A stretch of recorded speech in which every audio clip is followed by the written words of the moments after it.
남편 차 조수석 발밑에서 그 귀걸이를 발견한 순간 제 손이 멈췄습니다. 작은 진주 귀걸이였는데 햇빛에 반짝이며 마치 저를 비웃는 것 같았어요. 이상했습니다. 저는 귀걸이를 하지 않거든요. 귀가 약해서 피어싱을 한 적이 없었고, 그래서 우리 집에 이런 귀걸이가 있을 리가 없었죠. 손바닥 위에 올려놓은 귀걸이를 한참 들여다보다가 문득 어디선가 본 것 같다는 생각이 들었습니다. 어디서 봤더라. 누가 하고 있었지? 기억을 더듬던 그때 딸아이 수민이의 목소리가 들렸습니다. 엄마, 뭐 하세요? 아, 아무것도 아니야. 저는 재빨리 귀걸이를 주머니에 넣었습니다. 왜 숨겼는지는 저도 잘 모르겠어요. 다만 이 작은 물건이 뭔가 불길한 예감을 준다는 것만은 확실했습니다. 이제 황혼의 편지함에 도착한 오늘의 사연이 열리려 합니다. 혹시 아직 구독하지 않으셨다면 지금 눌러주세요. 여러분의 응원이 더 많은 이야기를 전할 힘이 됩니다. 그날 밤 잠자리에 누워서도 그 귀걸이가 자꾸 떠올랐습니다. 분명히 어디선가 봤는데 누군가 하고 있었는데 옆에 누운 남편의 규칙적인 숨소리를 들으며 저는 천장을 바라봤습니다. 22년 결혼 생활 동안 남편 박재현은 성실한 사람이었어요. 대기업 부장으로 일하며 가족을 책임지고 술자리는 적당히 하고 주말이면 골프나 산행을 가는 평범한 가장이었죠. 우리는 특별히 사이가 좋은 부부는 아니었지만 그렇다고 나쁜 것도 아니었습니다. 그냥 익숙한 사이였어요. 22년이라는 시간이 우리를 가족으로 만들었고 그게 사랑인지 습관인지는 더 이상 중요하지 않았습니다. 그런데 왜일까요? 그날부터 이상하게 남편의 행동 하나하나가 눈에 들어오기 시작했습니다. 예전보다 샤워를 자주 하고 거울을 오래 보고 옷차림에 신경 쓰는 것 같았어요. 52세 남자가 갑자기 패션에 관심을 갖는다는 게 이상하다고 생각하면서도 저는 애써 무시하려고 했습니다. 괜한 의심이겠지. 나이 들면서 자기 관리하는 거겠지. 하지만 그 귀걸이는 계속 제 서랍 깊은 곳에 숨겨져 있었고 가끔 꺼내볼 때마다 불안감이 커졌습니다. 사실 그 귀걸이를 발견하기 한 달 전으로 돌아가야 합니다. 그때 처음 그 아이를 만났거든요. 8월의 어느 토요일 오후였습니다. 딸 수민이가 친구를 데려온다고 했어요. 대학교 3학년인 수민이는 평소에 친구를 집에 잘 데려오지 않는 편이었는데 그날따라 들뜬 목소리로 전화를 했었죠. 엄마, 오늘 대학 선배 언니 한 명 데려가도 돼요? 물론이지. 저녁 준비할게. 몇 살인데? 28살이요. 같은 동아리 선배인데 진짜 좋은 분이에요. 저는 딸이 친구를 데려온다는 게 기뻤습니다. 수민이가 대학에서 잘 지내고 있다는 증거 같았거든요. 냉장고를 열어 장을 봐야 할 것들을 확인하고 거실을 정리하고 딸아이 방도 깨끗하게 치웠습니다. 남편에게도 문자를 보냈어요. 오늘 수민이 친구 온대요. 일찍 들어오세요. 그의 답장은 간단했습니다. 알았어. 6시쯤 갈게. 저녁 5시쯤 초인종이 울렸습니다. 문을 열자 수민이 옆에 밝게 웃고 있는 젊은 여자가 서 있었어요. 키가 크고 날씬했으며 긴 머리를 곱게 내려뜨리고 있었습니다. 화장은 연하게 했지만 원래 이목구비가 뚜렷해서 예쁘게 보였어요. 무엇보다 웃는 모습이 참 밝았습니다. 안녕하세요. 저는 김혜진이에요. 수민이한테 얘기 많이 들었어요. 어머, 어서 와요. 들어와요. 혜진은 정말 예의 바른 아이였습니다. 현관에서 신발을 가지런히 벗고 준비해간 과일 바구니를 건네며 이거 드시라고 샀어요라고 했어요. 거실로 안내하니 먼저 소파에 앉지 않고 제가 앉을 때까지 기다렸죠. 요즘 젊은 친구들 중에 이렇게 예절 바른 아이가 있다니 신기했습니다. 수민아, 친구 참 좋네. 그쵸? 제가 말했잖아요. 수민이가 자랑스럽다는 듯이 혜진의 어깨를 두드렸습니다. 두 사람의 관계가 편해 보였어요. 혜진은 차를 마시며 자연스럽게 이야기를 이끌어갔습니다. 대학생활 이야기, 동아리 활동, 자기가 다니는 대학원 이야기까지 말을 재미있게 했고 제 이야기도 잘 들어줬습니다. 아주머니는 무슨 일 하세요? 나 집에서 애들 키우다가 지금은 시간제로 도서관에서 일해. 와, 도서관이요? 저 책 진짜 좋아하는데 어느 도서관이세요? 동네 작은 도서관이야. 별거 아니야. 아니에요. 그런 일이 정말 의미 있는 거잖아요. 저도 나중에 그런 일 하고 싶어요. 혜진의 말에 기분이 좋아졌습니다. 제 일을 그렇게 의미 있게 봐주는 사람이 없었거든요. 남편은 늘 그냥 심심해서 하는 거지 뭐라고 했고, 딸아이도 특별한 반응이 없었는데 혜진은 달랐습니다. 진심으로 관심 있어 하는 것 같았어요. 그때 남편이 퇴근했습니다. 현관문이 열리는 소리에 우리는 모두 그쪽을 돌아봤어요. 나왔어. 남편의 목소리가 평소보다 밝았습니다. 거실로 들어온 그는 소파에 앉은 혜진을 보고 잠시 멈칫했어요. 그리고는 자연스럽게 웃으며 인사를 했습니다. 오, 수민이 친구구나. 안녕하세요, 김혜진이에요. 혜진이 일어나 공손하게 인사했습니다. 남편도 기분 좋게 고개를 끄덕였죠. 그 순간을 지금 생각해보면 참 아이러니합니다. 우리 가족이 그 아이를 처음 만난 순간이었으니까요. 그때는 정말 몰랐어요. 이 만남이 우리 가족을 어떻게 바꿀지. 저녁 식사는 화기애애했습니다. 혜진은 제가 만든 음식을 맛있게 먹으며 계속 칭찬했어요. 아주머니, 이거 정말 맛있어요. 레시피 좀 알려주세요. 나중에 알려줄게. 어렵지 않아. 남편도 기분이 좋아 보였습니다. 평소에는 식사 중에 말이 없는 편인데 그날은 혜진에게 여러 가지를 물어봤어요. 대학원에서 뭘 공부하는지, 졸업하면 뭘 하고 싶은지, 부모님은 어디 사시는지. 혜진은 대답을 잘했습니다. 자연스럽고 솔직하게, 때로는 재미있게. 식탁에 웃음이 끊이지 않았어요. 수민아, 좋은 선배 만났네. 그쵸? 혜진 언니 진짜 좋은 사람이에요.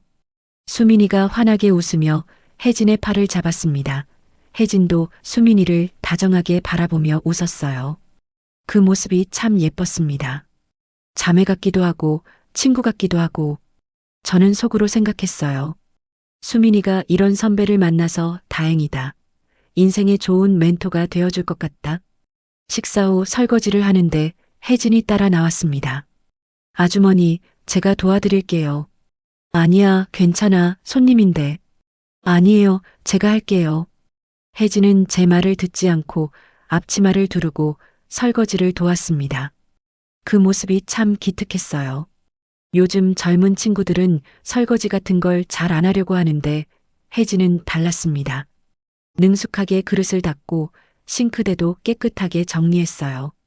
혜진아, 넌 정말 착하구나. 아니에요. 이런 거 좋아해요.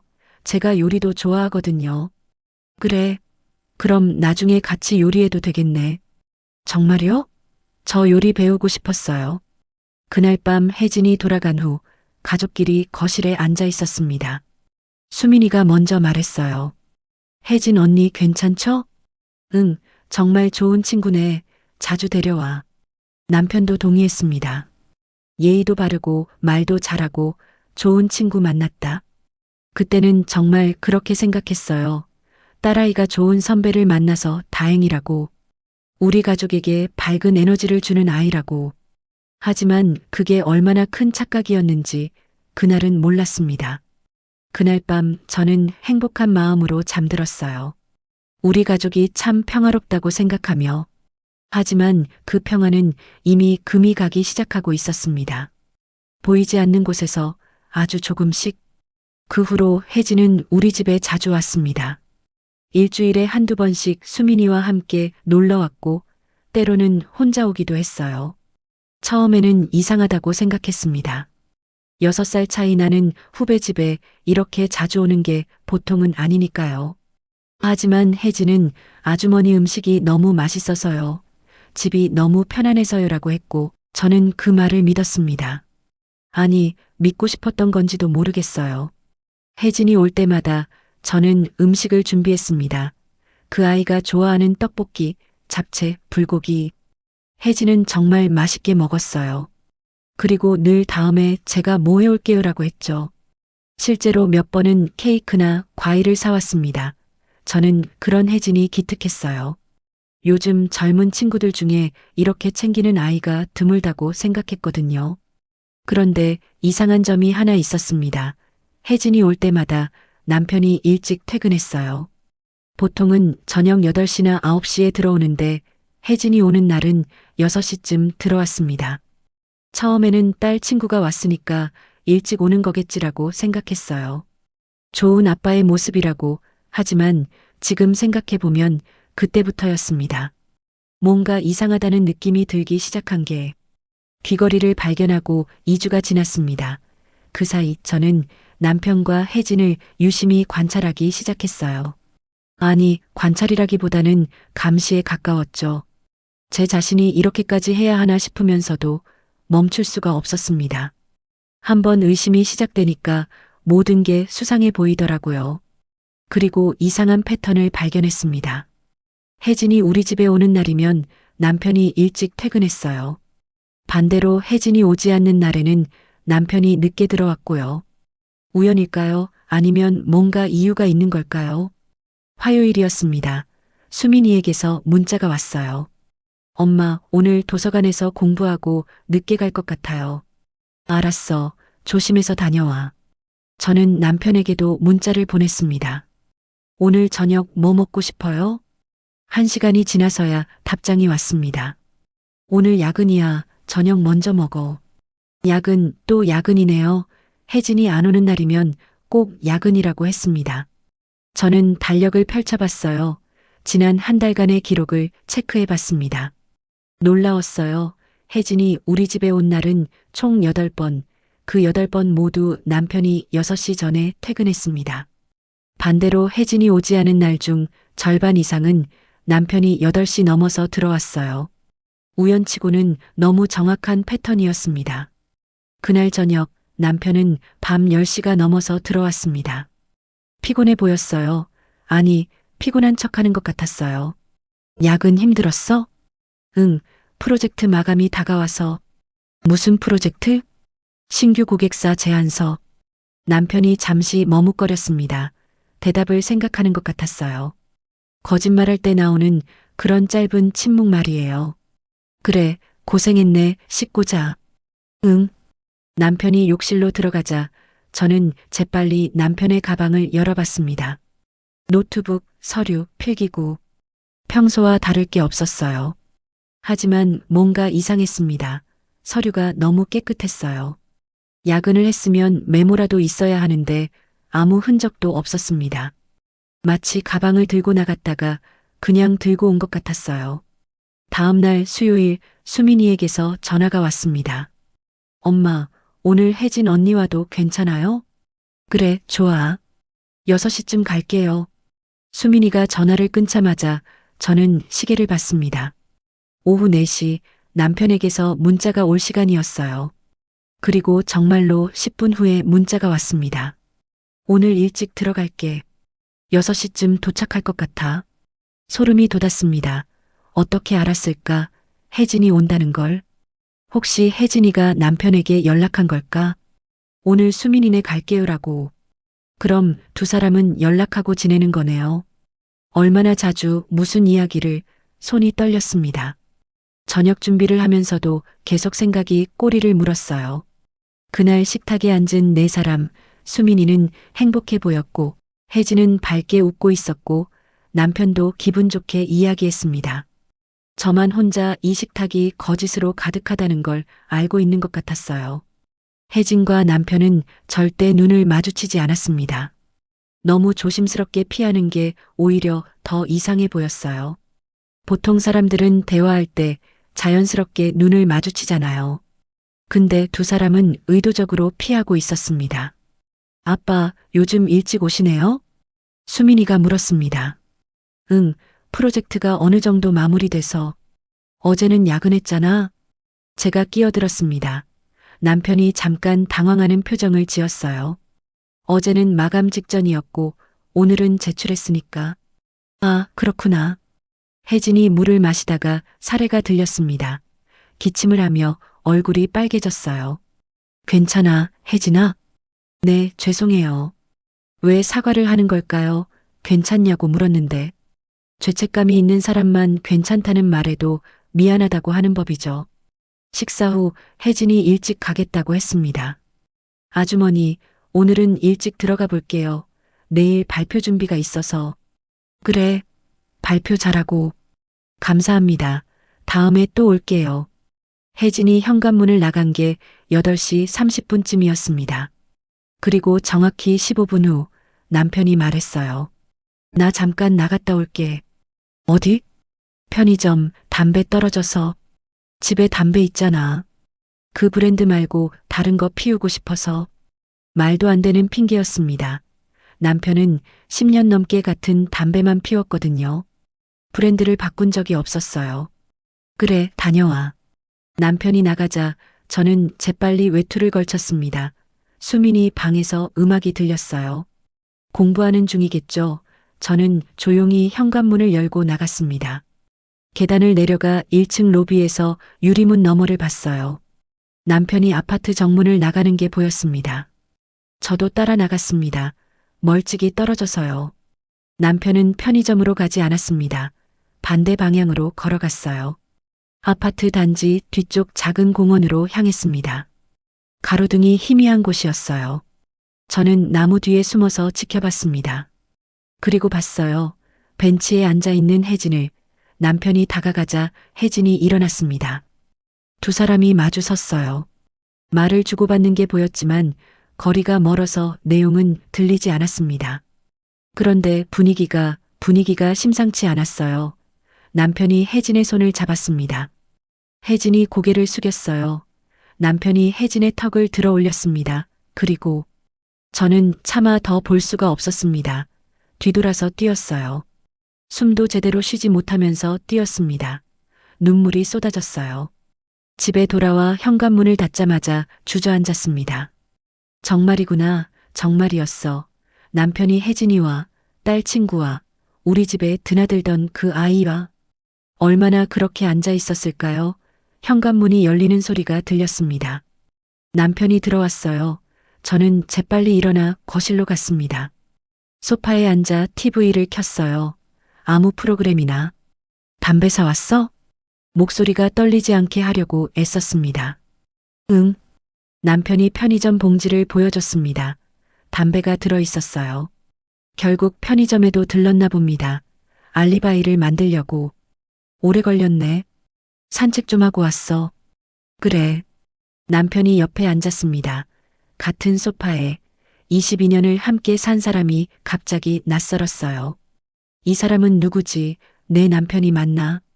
혜진을 안고 있던 그 사람이 내 옆에 앉아 있다는 게 믿기지 않았습니다. 자기야. 남편이 불렀습니다. 오랜만에 듣는 호칭이었어요. 요즘은 그냥 여보라고만 했는데. 응. 요즘 내가 바빠서 신경을 못 써줬지? 괜찮아. 미안해. 미안하다고 뭐가 미안한 건지 정확히 말해보라고 하고 싶었습니다. 바빠서 미안한 건지 바람 피워서 미안한 건지. 다음 주말에 어디 갈까? 둘이. 둘이? 응, 우리 요즘 데이트도 안 했잖아. 데이트, 그런 단어를 쓰는 것 자체가 낯설었어요. 우리 부부는 데이트 같은 거 안 한 지 몇 년 됐는데. 수민이는? 수민이는 이제 컸잖아. 둘이 있어도 돼. 왜 갑자기 이러는 걸까? 죄책감 때문일까? 아니면 저를 속이기 위한 연기일까? 생각해 볼게. 그래. 생각해봐. 남편이 제 손을 잡았습니다. 따뜻한 손이었어요. 이 손이 조금 전에 혜진을 만졌다고 생각하니 역겨웠습니다. 저는 슬쩍 손을 빼냈어요. 나 화장실. 거울 앞에 서서 제 얼굴을 봤습니다. 52세, 주름이 늘었고 머리에 흰머리가 섞여 있었어요. 피부도 예전 같지 않았습니다. 28살 혜진과 비교하면 저는 늙었죠. 당연히 늙었어요. 세월이 흘렀으니까. 근데 그게 잘못인가요? 나이 드는 게 죄인가요? 거울 속 제 얼굴이 일그러졌습니다. 눈물이 또 흘렀어요. 다음 날 목요일 저는 결심했습니다. 제대로 확인해야겠다고. 더 이상 추측만 할 수는 없었어요. 수민이가 학교 간 후 저는 남편 회사 근처로 갔습니다. 강남역 근처의 높은 빌딩, 남편이 다니는 회사가 15층에 있었어요. 저는 근처 카페에 자리를 잡았습니다. 창가 자리에서 회사 건물 입구가 보였어요. 점심시간이 됐습니다.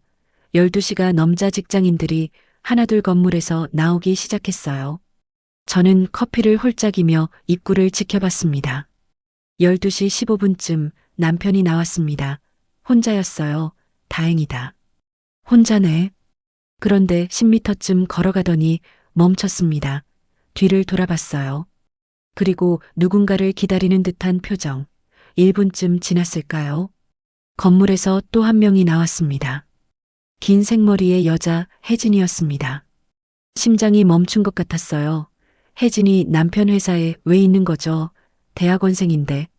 아니면 이 근처에 볼 일이 있어서 우연히 만난 걸까? 하지만 두 사람의 모습은 우연처럼 보이지 않았습니다. 약속이 있었던 것 같았어요. 남편이 혜진을 기다리고 있었으니까. 두 사람은 나란히 걸었습니다. 적당한 거리를 유지하며. 너무 가깝지도 너무 멀지도 않게. 길을 건너 작은 식당으로 들어갔어요. 저는 자리에서 일어났습니다. 다리가 후들거렸지만 걸어야 했어요. 진실을 확인해야 했습니다. 식당 유리창 너머로 안이 보였습니다. 남편과 혜진이 구석자리에 마주 앉아 있었어요. 메뉴를 보는 게 아니었습니다. 마주보고 이야기하고 있었죠.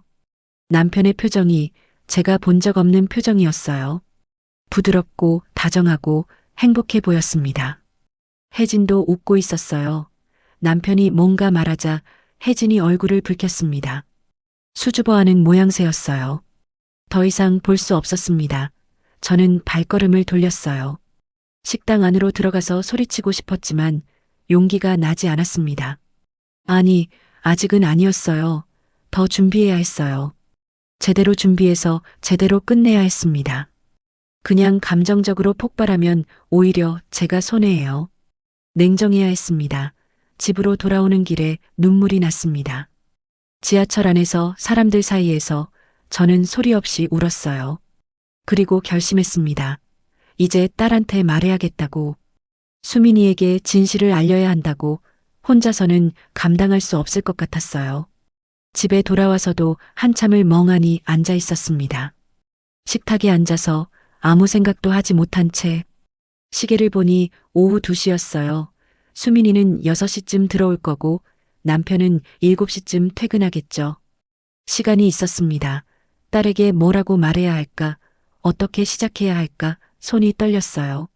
물을 마시려고 컵을 들었는데 물이 쏟아졌습니다. 바닥에 물이 흥건했지만 닦을 힘도 없었어요. 그냥 그렇게 앉아서 물이 번지는 걸 바라봤습니다. 마치 제 인생이 저렇게 번져가는 것 같았어요.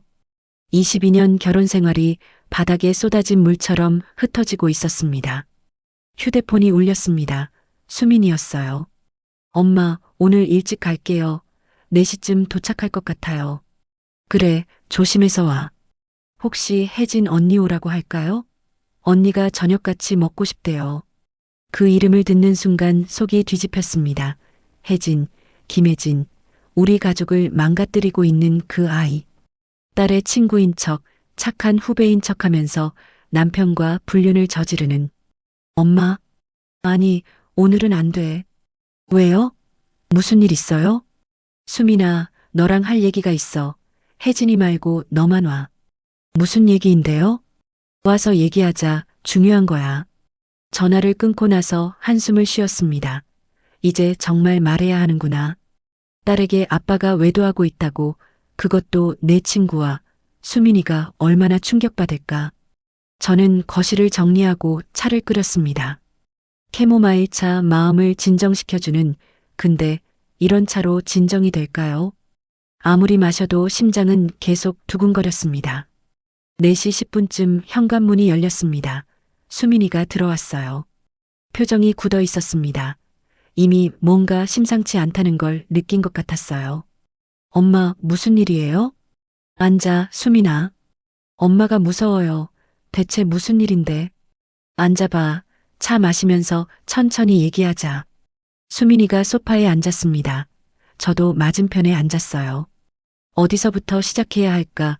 귀걸이 이야기부터 아니면 오늘 본 것부터 저는 깊게 숨을 들이마셨습니다. 수민아, 엄마가 너한테 충격적인 얘기를 할 건데 놀라지 말고 들어줘. 무슨 얘기인데요? 아빠가 바람을 피우는 것 같아. 수민이의 얼굴이 하얘졌습니다. 컵을 들고 있던 손이 멈췄어요. 뭐라고요? 아빠가 다른 여자를 만나고 있어. 말도 안 돼요. 아빠가 왜? 수민아, 엄마가 거짓말할 이유가 없잖아. 엄마가 직접 봤어. 누구랑요? 누구랑 만나는데요? 저는 잠시 말을 멈췄습니다. 이 다음 말이 가장 하기 어려웠어요. 혜진이야. 네. 김혜진, 내 선배, 우리 집에 드나들던 그 아이. 수민이의 입이 벌어졌습니다. 믿을 수 없다는 표정이었어요. 거짓말이죠? 엄마, 농담하시는 거죠? 엄마가 이런 걸로 농담하겠니? 말도 안 돼요. 혜진 언니가 왜 아빠를, 그리고 나이도 27살이나 차이 나는데? 엄마도 믿고 싶지 않았어. 근데 증거가 있어. 저는 서랍에서 귀걸이를 꺼냈습니다. 그리고 휴대폰으로 찍어둔 사진들도 보여줬어요. 오늘 찍은 식당 사진, 어제 찍은 공원 사진. 이 귀걸이 아빠 차에서 나왔어. 혜진이가 잃어버렸다던 그 귀걸이야. 그리고 이 사진들 봐. 오늘 점심에 둘이 만났어. 어제는 밤에 공원에서 만나는 것도 봤고. 수민이가 사진을 보더니 휴대폰을 던졌습니다. 손으로 얼굴을 가렸어요. 어깨가 떨리기 시작했습니다. 이럴 수가 없어요. 수민아, 내가 데려왔어요. 내가 언니를 우리 집에 데려왔단 말이에요. 내가. 수민이가 울기 시작했습니다. 저도 눈물이 났어요. 딸을 안아줬습니다. 두 모녀가 소파에서 끌어안고 울었어요. 얼마나 그렇게 울었을까요? 한참 후에야 수민이가 물었습니다. 언제부터였어요? 확실하진 않지만 아마 몇 달 됐을 거야. 적어도 한 달 전부터는 확실해. 내가 언니를 처음 데려온 게 석 달 전인데. 그때부터? 아마도. 그럼 처음부터 계획한 거예요? 언니가 나한테 접근한 것도? 그 생각은 못 해봤습니다. 혜진이 처음부터 우리 가족을 노린 걸까요? 아니면 우연히 시작됐는데 점점 깊어진 걸까요? 어느 쪽이든 끔찍했습니다. 모르겠어. 근데 중요한 건 지금이야. 우리가 어떻게 해야 할지. 이혼하시는 거예요? 그건 아직 모르겠어. 일단 확실한 증거가 더 필요해. 증거요? 응, 지금은 정황 증거만 있어. 법적으로 이혼하려면 더 확실한 증거가 있어야 해. 그럼 어떻게 해요? 저는 잠시 생각했습니다. 그리고 결심했어요. 증거를 모으는 거야. 둘이 함께 있는 결정적인 증거. 제가 도와드릴게요. 수민아, 너는 엄마 혼자 하시게 둘 수 없어요. 나도 당한 거잖아요. 날 이용해서 우리 집에 들어온 거잖아요. 나도 복수할 거예요. 수민이의 눈빛이 달라져 있었습니다. 처음 보는 표정이었어요. 차갑고 단호하고 분노로 가득한.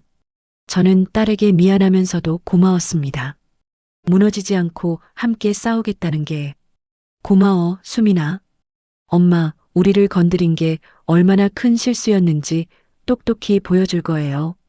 그날 밤 남편이 집에 왔을 때 우리는 아무렇지 않은 척 했습니다.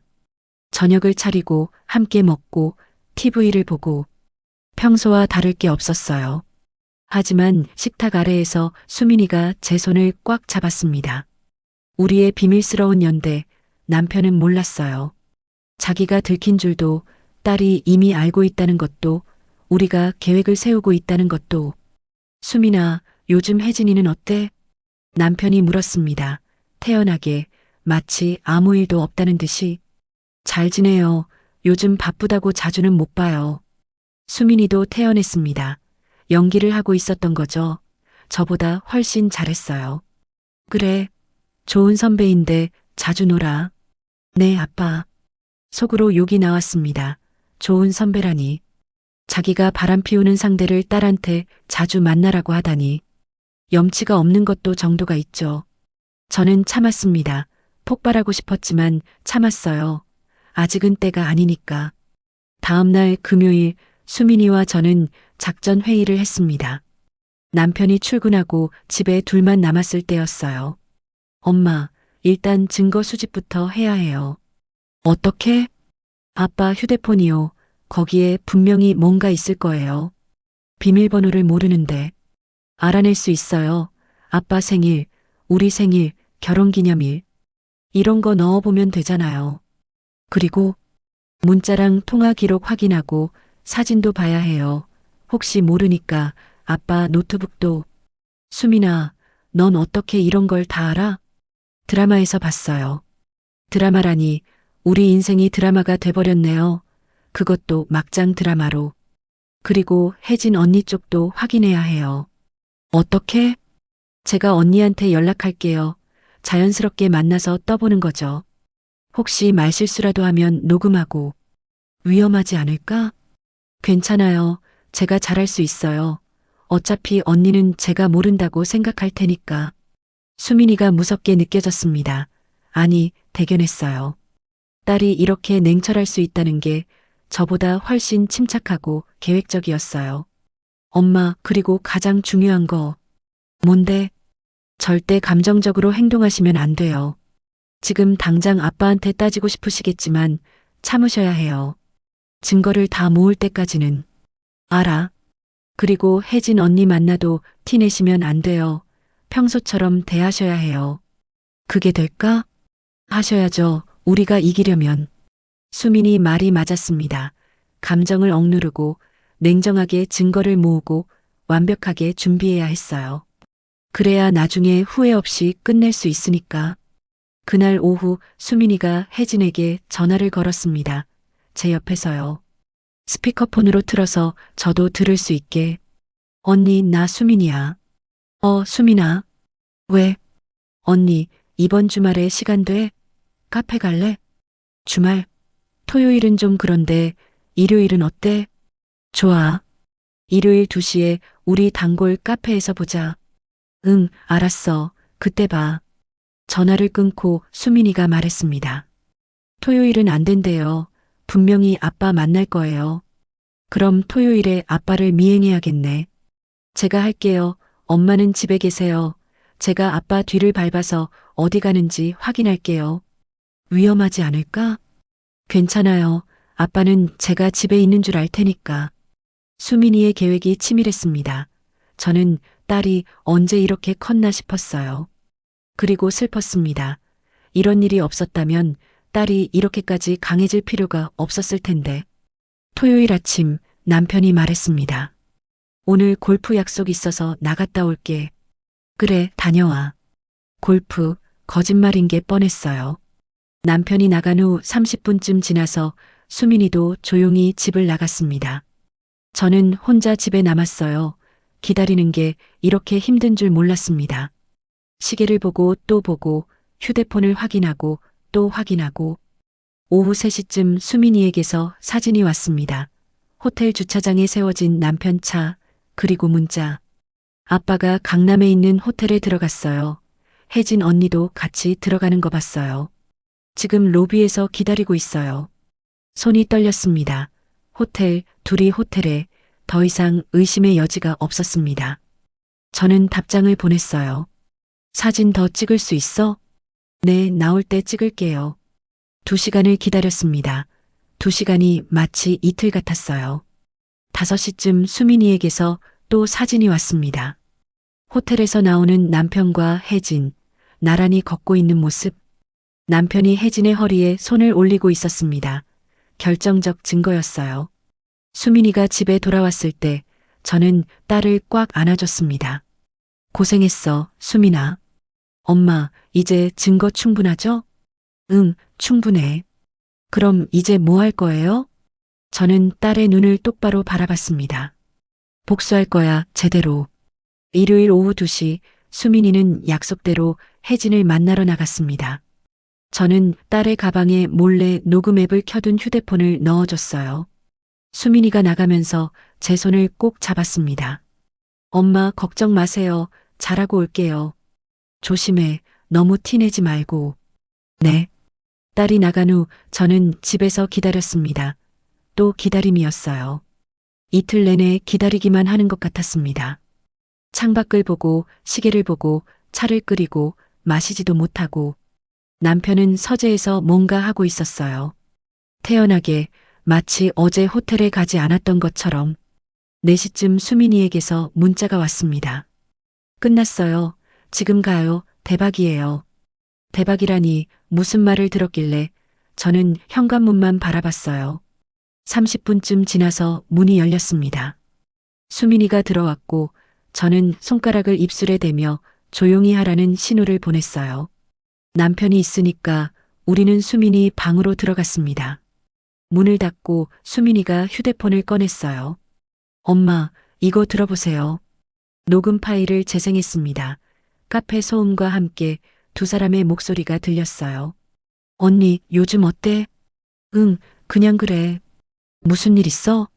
표정이 안 좋아. 잠시 침묵이 흘렀습니다. 그리고 혜진의 목소리. 수민아, 나 고민이 있어. 왜? 무슨 일인데? 사실은 아니야, 아직 말 못해. 언니, 나한테는 말해도 돼. 우리 친하잖아. 또 침묵, 그리고 한숨 소리. 수민아, 너 나 믿어? 당연하지. 언니네 제일 좋은 선배잖아. 고마워. 근데 있잖아. 나 요즘 연애 중이야. 진짜? 누구야? 학교 선배? 아니, 그게 왜 말 못할 사람이야? 응, 그 사람이 기혼자거든. 제 심장이 쿵쾅거렸습니다. 스스로 인정했어요. 기혼자와 사귄다고. 언니, 그게 무슨 소리야? 나도 알아. 나쁜 짓이라는 거. 근데 어쩔 수 없었어. 사랑에 빠진 걸 어떻게 해? 근데 그 사람 결혼했잖아. 아내 있고.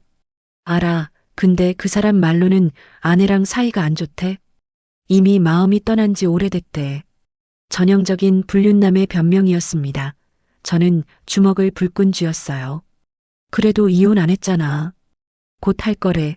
시기만 보고 있대. 언니, 그 말 믿어? 응, 믿어. 그 사람 진심이야. 나한테 진짜 잘해줘. 누군데? 나이는 몇 살이야? 50 중반?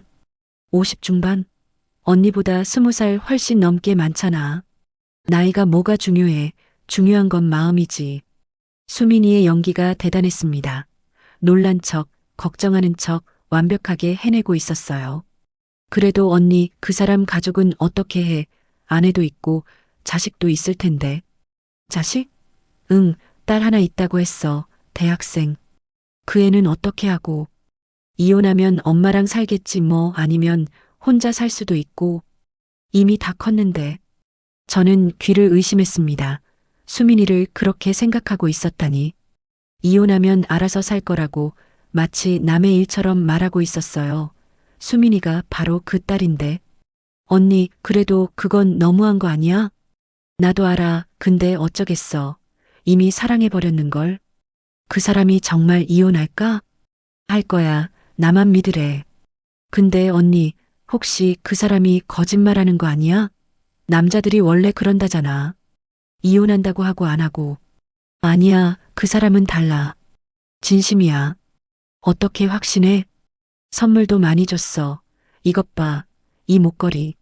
와, 비싸 보이는데? 이것만이 아니야. 명품 가방도 사줬고, 옷도 사줬고, 심지어 다음 달에 여행도 가기로 했어. 여행? 어디로? 제주도 3박 4일로. 제주도 3박 4일. 남편이 다음 달에 출장 간다고 했었어요. 제주도 출장이라고 거짓말이었던 거죠. 언니, 그래도 조심해. 혹시 모르잖아. 괜찮아. 그 사람 진짜 좋은 사람이야. 나한테 잘해주고, 이해해주고. 내 인생에 이런 사람은 처음이야. 그 사람 직업은 뭔데? 대기업 부장이래. 돈도 많고 능력도 있고.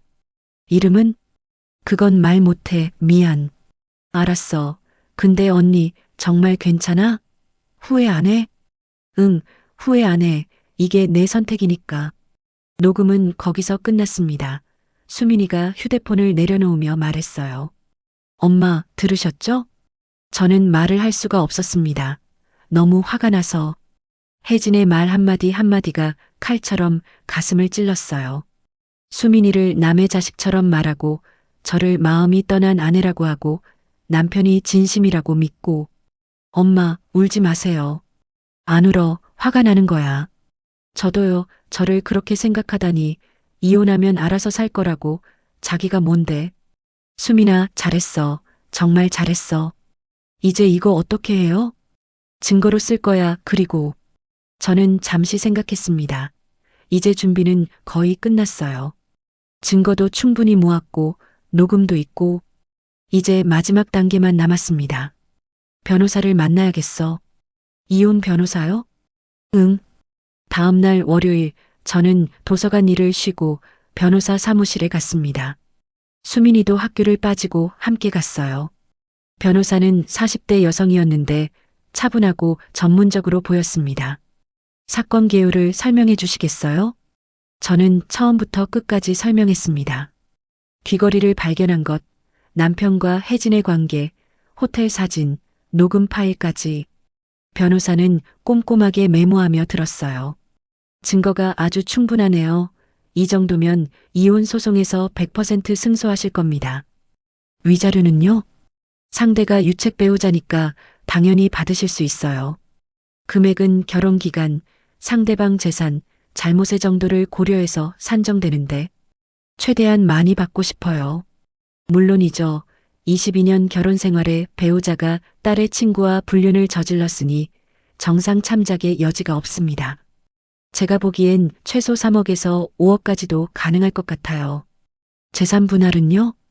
혼인 중 형성된 재산의 절반은 당연히 받으실 수 있고요. 남편분 명의로 된 재산이 얼마나 되나요? 집이 15억 정도 하고 예금이 3억, 주식이 2억 정도요. 그럼 10억 정도는 받으실 수 있겠네요. 거기에 위자료까지 합치면 13억에서 15억 사이. 수민이가 놀란 표정으로 물었습니다. 그렇게 많이요? 네, 유책 배우자인 경우엔 재산 분할에서도 불리하게 작용할 수 있거든요. 저는 처음으로 마음이 좀 편해졌습니다. 적어도 경제적으로는 걱정이 없겠네요. 그런데 한 가지 더 여쭤볼 게 있는데요. 네, 말씀하세요. 상대 여자도 소송할 수 있나요? 물론이죠. 상간녀 소송으로 위자료 청구하실 수 있어요. 얼마나 받을 수 있어요? 남편분보다는 적을 거예요. 하지만 1억에서 2억 정도는 충분히 가능합니다. 좋아요. 두 사람 다 소송하고 싶어요. 그럼 준비하시죠. 언제쯤 소송 진행하시겠어요? 저는 수민이를 봤습니다. 딸이 고개를 끄덕였어요. 한 달 후요. 그 전에 한 가지 더 할 일이 있어서요. 무슨 일이신데요? 집안 어른들한테 알려야 해요. 제대로. 변호사가 의미심장하게 웃었습니다. 가족 앞에서 공개하시겠다는 거군요. 네, 숨어서 할 짓을 했으니까 떳떳하게 다 알려야죠. 상담을 마치고 나오는 길에 수민이가 물었습니다. 엄마, 가족 모임 언제 할 거예요? 다음 달 초에 아빠 생일이잖아. 그때. 생일날이요? 응, 완벽하지 않니? 가족들 다 모이는 날에. 근데 누구 초대해요? 친척들 전부, 아빠 형제들, 사촌들, 그리고 저는 잠시 멈췄다가 말했어요. 혜진이도. 혜진 언니도요? 응, 주인공이 빠지면 안 되잖아. 알겠어요. 전달할게요, 엄마. 딸이 제 팔을 끼웠습니다. 모녀가 함께 걸으며 미래를 계획하는 게 이상하게 느껴졌어요. 슬픈 일인데 왜인지 마음이 든든했습니다. 딸이 제 편이라는 게, 함께 싸울 사람이 있다는 게. 그날 저녁 남편이 들어왔을 때 저는 밝게 웃으며 말했습니다. 여보, 다음 달 당신 생일 있잖아. 응? 가족 모임 하면 어때? 크게. 가족 모임? 갑자기 왜? 결혼한 지 22년 됐는데 한 번도 제대로 된 생일 파티 안 해줬잖아. 이번엔 크게 하고 싶어. 아니야, 괜찮아. 그냥 조용히. 안 돼, 해야 해. 친척들도 다 부르고, 친구들도 부르고. 번거로운데. 나 하고 싶어. 남편 생일인데 아내가 준비하는 거 당연하잖아. 남편이 의아한 표정으로 저를 봤습니다. 뭔가 이상하다고 생각하는 것 같았어요. 평소에 제가 아니니까. 정말 괜찮아? 응, 수민이도 도와주기로 했어. 그치, 수민아? 네, 아빠 생일 제대로 축하해드리고 싶어요. 수민이도 완벽하게 연기했습니다. 남편은 결국 고개를 끄덕였어요. 그래, 고마워. 그럼 부탁할게. 친구들 명단 줘. 내가 초대할게. 알았어. 계획이 착착 진행되고 있었습니다. 한 달 후면 모든 게 끝나요. 남편도 혜진도 이 끔찍한 거짓말도 그날 밤 잠자리에 들기 전 저는 달력에 표시를 했습니다. 남편 생일 그리고 그날이 우리 결혼 생활의 마지막 날이 될 거예요. 다음 날부터 저와 수민이는 본격적으로 준비를 시작했습니다. 초대장 리스트를 만들고 장소를 예약하고 음식을 주문하고 겉으로는 성대한 생일 파티를 준비하는 것처럼 보였지만 실제로는 심판의 날을 준비하고 있었죠. 엄마, 혜진 언니한테는 언제 말할 거예요? 파티 일주일 전에 내가 초대해. 가족처럼 지냈으니까 초대하고 싶다고. 언니가 올까요? 올 거야.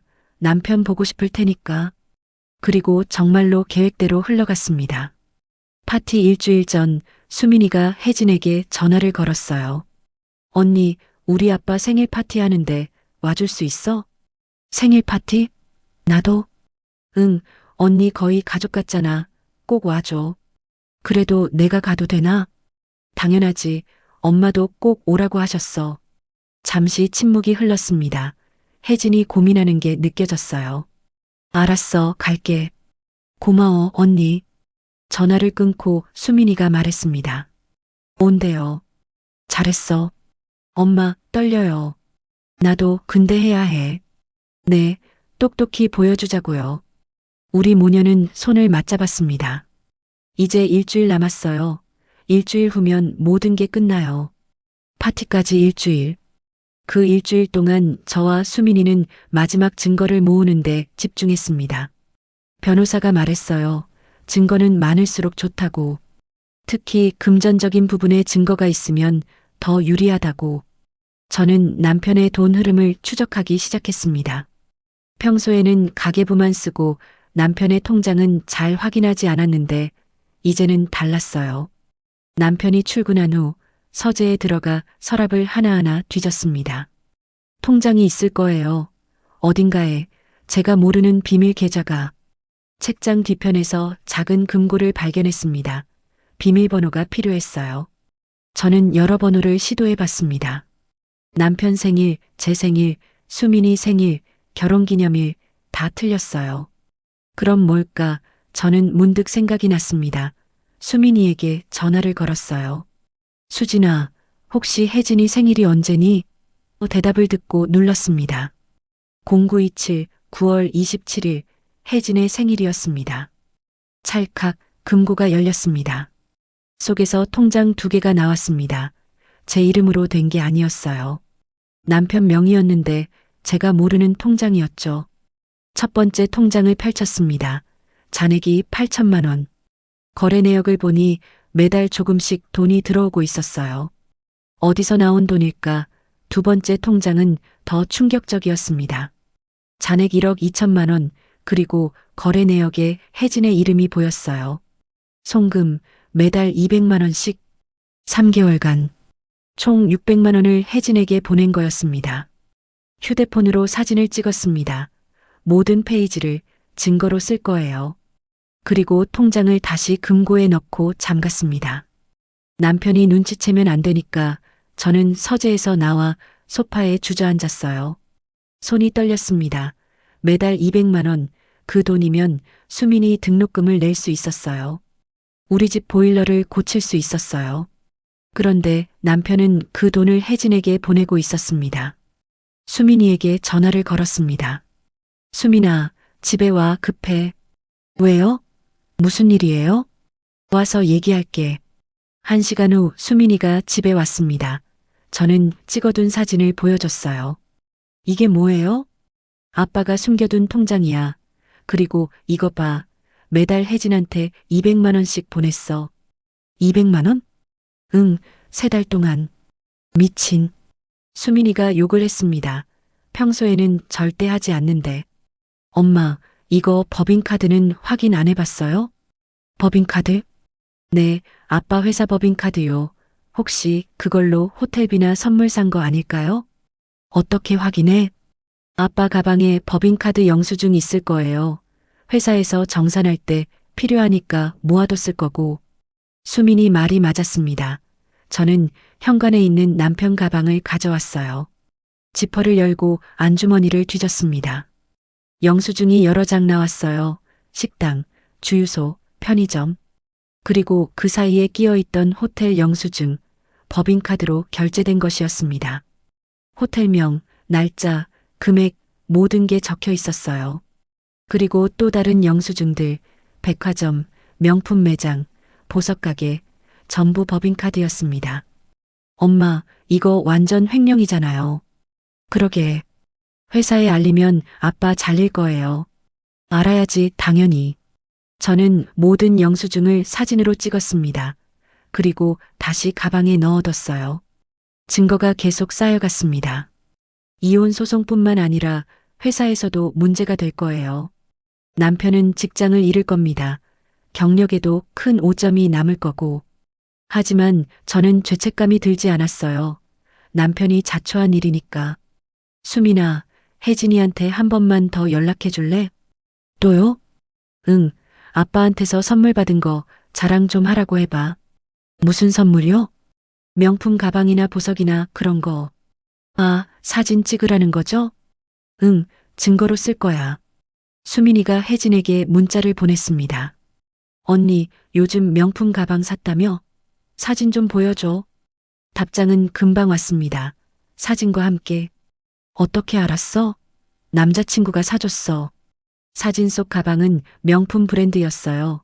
가격이 500만 원은 할 것 같았습니다. 그리고 또 다른 사진. 목걸이, 귀걸이, 반지, 전부 비싸 보였어요. 다 남자친구가? 응, 나한테 진짜 잘해줘. 부럽다. 나도 그런 남자친구 만나고 싶어. 너도 곧 만날 거야. 수민이가 휴대폰을 내려놓으며 한숨을 쉬었습니다. 엄마, 저 진짜 토할 것 같아요. 나도. 어떻게 저렇게 뻔뻔할 수가 있죠? 양심이 없는 거지. 우리는 모든 사진과 대화를 저장했습니다. 클라우드에도 백업하고 이메일로도 자기 자신에게 보내고 혹시 모를 상황에 대비해서요. 파티까지 사흘 남았습니다. 장소는 근처 레스토랑 홀을 빌렸어요. 100명 정도 들어갈 수 있는 곳이었습니다. 음식도 주문했고 케이크도 예약했고 초대장도 다 보냈어요. 친척들은 대부분 온다고 했습니다. 남편의 형제들, 조카들, 사촌들, 그리고 남편의 회사 동료들도 몇 명. 남편의 상사인 부장님과 인사팀장님도 오신다고 했어요. 여보, 부장님이랑 인사팀장님도 와? 남편이 놀란 표정으로 물었습니다. 응, 초대했어. 평소에 당신 잘 챙겨주시는 분들이잖아. 그래도 생일 파티에까지. 괜찮아, 오신다고 하셨어. 당신 축하해주고 싶으시대. 남편의 얼굴이 살짝 굳었습니다. 뭔가 불안한 것 같았어요. 회사 사람들이 오는 게 부담스러운 모양이었죠. 당연합니다. 법인카드 횡령한 사람이니까. 정말 이렇게까지 할 필요 있어? 있지. 당신 항상 고생하는데 이번 생일만큼은 특별하게 해주고 싶어. 고마워. 남편이 제 손을 잡았습니다. 저는 웃으며 손을 잡아줬어요. 속으로는 구역질이 났지만 참았습니다. 이틀만 더 참으면 돼. 파티 전날 밤 저는 잠을 이룰 수가 없었습니다. 내일이면 모든 게 끝나요. 22년 결혼 생활이 끝나고 남편의 인생이 무너지고 혜진도 대가를 치르게 될 거예요. 준비는 완벽했습니다. 변호사와도 마지막 통화를 했어요. 내일 증거 공개하신 후에 바로 연락 주세요. 즉시 소송 진행하겠습니다. 알겠습니다. 그리고 부인, 힘내세요. 당신이 잘못한 게 아니에요. 감사합니다. 전화를 끊고 거실로 나갔습니다. 수민이가 소파에 앉아 있었어요. 잠을 못 자는 것 같았습니다. 수민아, 앉아? 잠이 안 와요. 저는 딸 옆에 앉았습니다. 수민이가 제 어깨에 기댔어요. 엄마, 내일 정말 괜찮을까요? 응, 우리가 잘못한 게 없으니까. 아빠가 어떻게 나올까요? 모르겠어. 화를 낼 수도 있고, 울 수도 있고.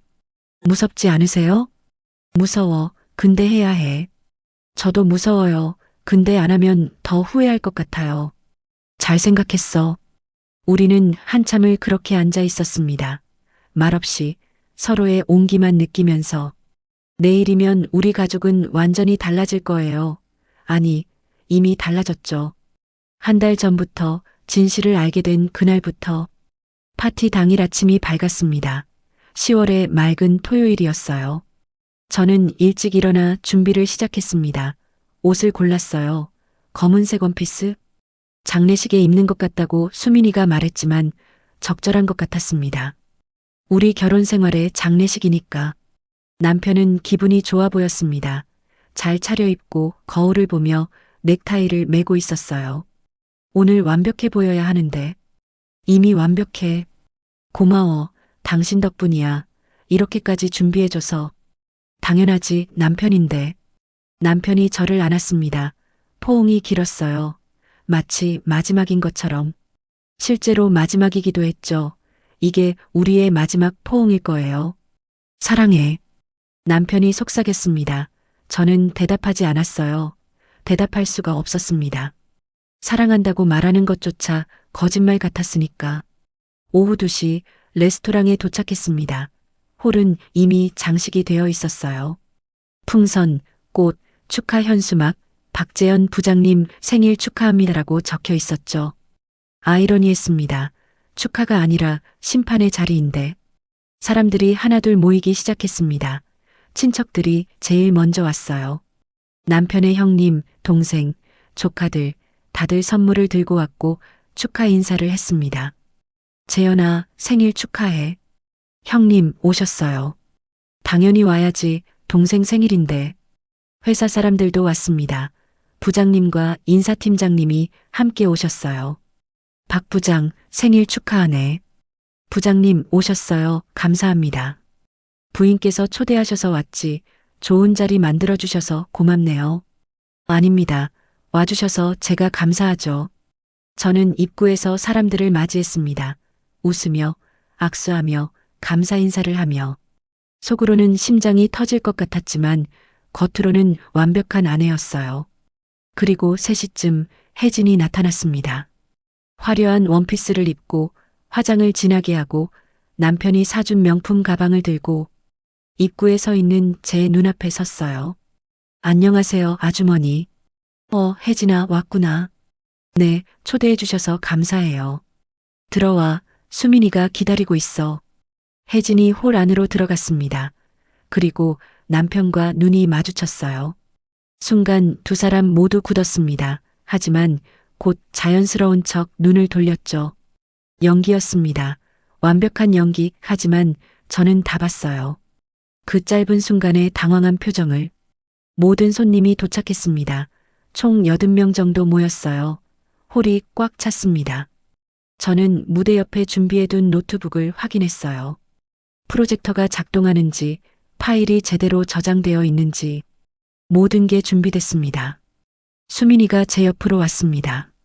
엄마, 준비됐어요? 응. 떨려요. 나도 근데 할 수 있어. 네, 같이 해요. 파티가 시작됐습니다.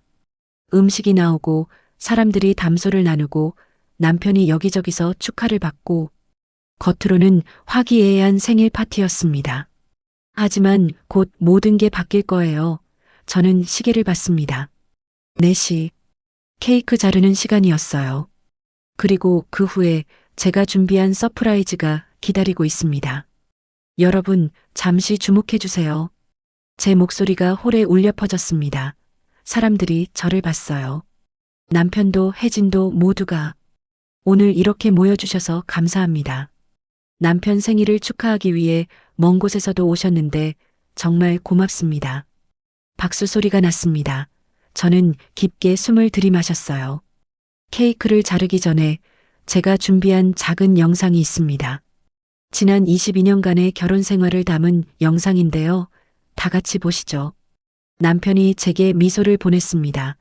감동적인 영상이 나올 거라고 생각하는 것 같았어요. 하지만 곧 알게 될 겁니다. 이게 어떤 영상인지 저는 노트북 키를 눌렀습니다. 프로젝터에 화면이 떴어요. 그리고 첫 장면, 호텔에서 나오는 남편과 혜진의 사진이었습니다. 홀이 순식간에 조용해졌습니다. 스크린에 비친 사진을 모두가 응시했어요. 호텔 앞에서 나오는 두 사람, 남자와 젊은 여자. 남자의 손이 여자의 허리에 있었습니다. 남편이 자리에서 벌떡 일어났어요. 여보, 이게 무슨... 앉아 계세요. 아직 시작도 안 했어요. 제 목소리는 차갑고 단호했습니다. 남편이 제 얼굴을 봤어요. 그리고 알았을 겁니다. 제가 모든 걸 알고 있다는 것을. 남편의 얼굴이 새하얗게 변했습니다. 다음 사진이 떴어요. 공원에서 포옹하는 두 사람. 더 선명한 사진이었습니다. 남편의 얼굴도 혜진의 얼굴도 확실히 보였어요. 저게... 혜진이 떨리는 목소리로 말했습니다. 수민이가 혜진 옆에 다가갔어요. 언니, 가만히 있어. 끝까지 봐야지. 다음은 레스토랑에서 점심 먹는 사진들이었습니다. 연속으로 여러 장 마주 앉아 웃고 이야기하고 남편이 혜진의 손을 잡고 있는 모습까지. 홀 안에서 웅성거림이 시작됐어요. 저게 누구야? 부장님이 바람을 피운 거야? 저 젊은 여자는 누구지? 저는 마이크를 들었습니다. 여러분께 소개하겠습니다. 저 여자는 김혜진이라고 합니다. 28살이고요. 혜진의 얼굴이 새빨개졌습니다. 사람들의 시선이 일제히 혜진에게 쏠렸어요. 그리고 우리 딸 수민이의 대학 선배입니다. 우리 집에 자주 놀러 왔던 딸 친구였죠. 뭐라고? 딸 친구를? 친척들이 충격받은 표정으로 수군거렸습니다. 남편의 형님이 자리에서 일어났어요. 재현아, 이게 대체 무슨 짓이야? 형님, 그게 아니라. 입 닥쳐. 형님의 고함에 남편이 움츠러들었습니다. 저는 계속 진행했어요. 하지만 사진은 시작일 뿐입니다. 더 재미있는 게 있어요. 다음 화면이 떴습니다. 통장 사본이었어요. 혜진에게 송금한 내역이 빨간 줄로 표시되어 있었습니다. 제 남편은 지난 3개월간 저 여자에게 매달 200만 원씩 보냈습니다. 총 600만 원이죠. 물론 제 몰래였고요. 600만 원? 남편의 어머니가 소리쳤습니다. 시어머니였어요. 재현아, 내가 정말 그런 짓을 했어? 어머니, 대답해. 사실이야, 아니야? 남편이 고개를 숙였습니다. 대답하지 못했어요. 그게 인정이었습니다. 그리고 이것만이 아닙니다. 다음 화면, 법인카드 영수증들이 떴어요. 호텔, 명품 매장, 보석가게. 모두 빨간 줄로 표시되어 있었고, 날짜와 금액이 선명했습니다. 제 남편은 회사 법인카드로 불륜을 유지했습니다. 호텔비, 선물값, 식사비. 전부 회사 돈이었죠. 남편의 상사인 부장님이 얼굴이 굳었습니다. 인사팀장님도 심각한 표정으로 서류를 보고 있었어요. 총액이 얼마인지 아세요? 3,500만 원입니다. 회사 돈 3,500만 원을 개인적인 불륜에 썼습니다. 이런 개자식이. 누군가 소리쳤습니다. 남편의 동생이었어요. 형, 정신이 있어? 법인카드 횡령을 하다니. 저는 마이크를 내려놓지 않았습니다. 아직 끝이 아니었어요. 그런데 제일 재미있는 건 따로 있습니다. 여러분, 이 녹음을 들어보시죠. 스피커에서 소리가 흘러나왔습니다. 카페 소음과 함께 두 여자의 목소리. 언니, 요즘 연애 중이야? 응, 기혼자거든. 그 사람 가족은? 자식? 응, 딸 하나 있다고 했어. 대학생. 이혼하면 알아서 살겠지 뭐. 혜진의 목소리였습니다. 수민이를 알아서 살 거라고 말하는. 수민이가 혜진을 돌아봤어요. 눈에 눈물이 가득했습니다. 언니, 나를 그렇게 생각했어? 수민아, 그게 아니라. 알아서 살 거라고? 내가? 오해야, 그때는. 오해가 아니야. 수민이가 소리쳤습니다. 제 딸이 저렇게 소리치는 걸 처음 봤어요. 수민이가 혜진에게 다가갔습니다. 나는 언니를 정말 좋은 사람이라고 믿었어. 우리 집에 데려왔어. 엄마한테 소개했어. 언니가 우리 가족 같다고 생각했어. 수민아. 그런데 언니는 우리 아빠랑 잤어? 우리 집에 오면서 아빠 생각하고 온 거야? 더러워. 수민이가 혜진의 얼굴에 물을 끼얹었습니다. 준비해둔 물잔이었어요. 혜진이 비명을 질렀습니다. 아, 나가. 당장 나가. 혜진이 핸드백을 집어들고 도망치듯 나가려고 했어요. 하지만 입구에서 제가 말했습니다. 혜진 씨, 아직 끝나지 않았어요. 저는 경찰에 고소할 겁니다. 그리고 민사소송도 제기할 거예요. 위자료 2억 받을 생각이니까 준비하세요. 2억? 혜진의 얼굴이 창백해졌습니다. 돈 없어요. 저 학생이에요. 그건 혜진 씨 문제죠. 부모님께 받든지 대출 받든지 법적으로 청구할 겁니다. 제발 용서해 주세요. 혜진이 무릎을 꿇었습니다. 사람들 앞에서. 하지만 저는 마음이 움직이지 않았어요. 용서는 없어요. 당신이 우리 가족한테 한 짓을 생각해 보세요. 딸 친구인 척하면서 아빠를 유혹했잖아요. 유혹한 게 아니에요. 사랑했어요. 사랑? 저는 비웃었습니다. 딸 친구 아빠를 사랑했다고요? 그게 사랑이에요? 나이가 뭐가 중요해요. 우리는 진심이었어요. 진심이면 당당하게 했어야죠. 왜 숨었어요? 왜 우리 딸을 이용했어요? 혜진이 대답하지 못했습니다. 그저 울기만 했어요. 하지만 저는 동정심이 들지 않았습니다. 나가세요. 변호사한테 연락 받을 겁니다. 혜진이 비틀거리며 홀을 나갔습니다. 명품 가방을 질질 끌면서 화려하게 왔다가 초라하게 나가는 모습이었어요. 그리고 이제 남은 건 남편이었습니다. 저는 남편을 봤어요. 자리에 주저앉아 있는 남편을. 손으로 얼굴을 가리고 있었습니다. 그 순간 부장님이 일어났어요. 박 부장? 네, 부장님. 내일 회사 나와. 인사위원회 열릴 거야. 부장님, 법인카드 횡령은 중대한 비위행이야. 징계 면하기 힘들걸. 제발 한 번만 봐주십시오. 이미 늦었어. 여기 계신 분들 다 보셨잖아. 이게 소문나면 회사 이미지에도 타격이야. 인사팀장님도 말했습니다. 일단 정직 처분은 확실하고 최악의 경우 해고될 수도 있어요.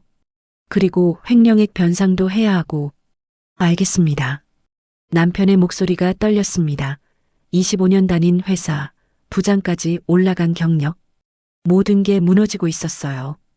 회사 사람들이 먼저 자리를 떴습니다. 어색한 침묵 속에서. 그리고 친척들이 하나둘 남편에게 다가왔어요. 재현아, 너 정말 실망이다. 형님이 말했습니다. 이 나이에 딸 친구와 바람을 피우다니. 창피한 줄 알아야지. 형님, 죄송합니다. 나한테 사과할 게 아니라 은주한테 해야지. 남편이 저를 봤습니다. 눈이 충혈되어 있었어요. 여보, 최은주라고 불러요. 이제 당신 여보 아니에요. 은주야, 정말 미안해. 미안하다고 끝나요? 나도 잘못했어. 정신이 나갔었어. 용서해줘. 용서? 저는 차갑게 웃었습니다. 22년 결혼 생활을 배신해놓고 용서를 바라요? 딸 친구와 불륜을 저지르고. 일시적인 실수였어. 일시적? 3달 넘게 계속한 게 일시적이에요? 나도. 그리고 제주도 여행 계획은 뭐예요? 출장이라고 거짓말하려고 했죠? 남편이 말문이 막혔습니다. 저는 가방에서 서류를 꺼냈어요. 이혼 소송 준비했어요. 월요일에 제출합니다. 이혼? 당연하죠. 당신 같은 사람이랑 더 살 수 없어요. 제발 한 번만 기회를 줘. 기회는 22년 동안 충분히 줬어요. 당신이 배신한 거죠. 수민이는 어떻게 해? 그때 수민이가 나섰습니다. 아빠, 나 엄마랑 살 거예요. 수민아, 아빠가 한 집 보면서 어떻게 같이 살아요? 나한테 창피하셔야죠. 딸아, 아빠가 잘못했어. 알아요. 근데 용서 못해요. 혜진 언니는 내 친구였어요. 내가 데려온 사람이에요. 그런데 아빠가. 수민이가 울먹였습니다. 저는 딸을 안아줬어요. 괜찮아. 우리 둘이 잘 살 수 있어. 남편이 무릎을 꿇었습니다. 사람들 앞에서. 제발, 제발 다시 생각해줘. 내가 잘못했어. 정말 미안해. 일어나요. 보기 흉해요. 용서해줘. 기회를 한 번만 더 줘. 안 돼요. 이미 결정했어요. 시어머니가 제게 다가왔습니다. 은주야, 그래도 이혼까지는. 어머니, 아드님이 한 집 보셨잖아요. 그래도 가정이 있는데. 수민이도 있고. 수민이를 위해서라도 이혼해야 해요. 저런 아빠랑 사는 게 수민이한테 더 나쁘죠. 하지만, 어머니, 22년 동안 며느리 노릇했어요. 이제 그만하고 싶어요. 시어머니가 할 말을 잃었습니다.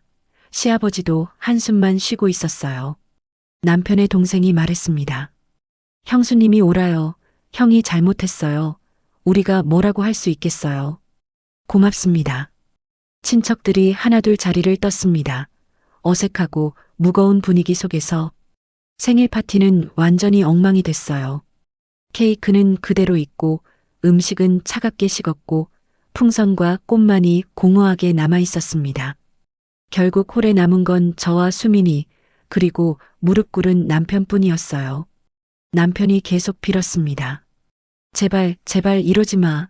내가 뭐든지 할게. 이미 늦었어요. 혜진이랑은 끝낼게. 다시는 안 만날게. 그건 당연한 거고요. 회사 일도 어떻게든 해결할게. 해고될 텐데 어떡해요? 다른 일을 찾든지. 50대 중반에 횡령 경력 있는 사람을 누가 뽑아요? 남편이 대답하지 못했습니다. 현실을 직시한 것 같았어요. 그리고 설령 다시 시작한다고 해도 저는 당신이랑 못 살아요. 왜? 믿음이 깨졌어요. 한 번 배신한 사람은 또 배신해요. 안 그럴게, 맹세할게. 맹세는 22년 전에 했잖아요. 결혼식에서 평생 사랑하고 지킨다고. 그 맹세는 뭐가 됐어요? 남편이 고개를 떨어뜨렸습니다. 은주야, 이제 그만 일어나요. 우리 할 말 없어요. 정말 끝이야? 네, 끝이에요. 저는 수민이의 손을 잡고 홀을 나왔습니다. 뒤돌아보지 않았어요. 남편이 부르는 소리가 들렸지만 무시했습니다. 레스토랑 밖으로 나오니 시원한 바람이 불었어요. 10월의 가을바람, 저는 깊게 숨을 들이마셨습니다. 엄마, 괜찮으세요? 응, 괜찮아. 정말요? 정말, 이제 시작이니까. 시작이요? 응, 우리의 새로운 시작. 수민이가 제 손을 꼭 잡았습니다. 우리는 나란히 걸었어요. 주차장으로. 차를 타고 집으로 가기 위해. 하지만 이제 그 집도 오래 있지 않을 거예요. 새로운 곳으로 이사할 거니까. 남편 없이 저와 딸만. 그리고 그게 무섭지 않았습니다. 오히려 기대됐어요.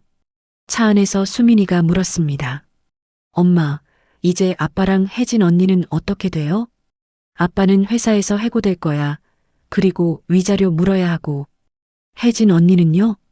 그 아이도 위자료 물어야 하고 소문도 날 거고. 대학원도 계속 다니기 힘들 거야. 쌤통이다. 그렇게 생각하면 안 돼. 왜요? 복수가 목적이 아니니까 우리가 잘 사는 게 목적이야. 그래도 저 사람들이 벌 받는 거잖아요. 그건 맞아. 근데 우리가 거기 집중하면 안 돼. 우리 앞날을 생각해야지. 엄마는 대단해요. 뭐가?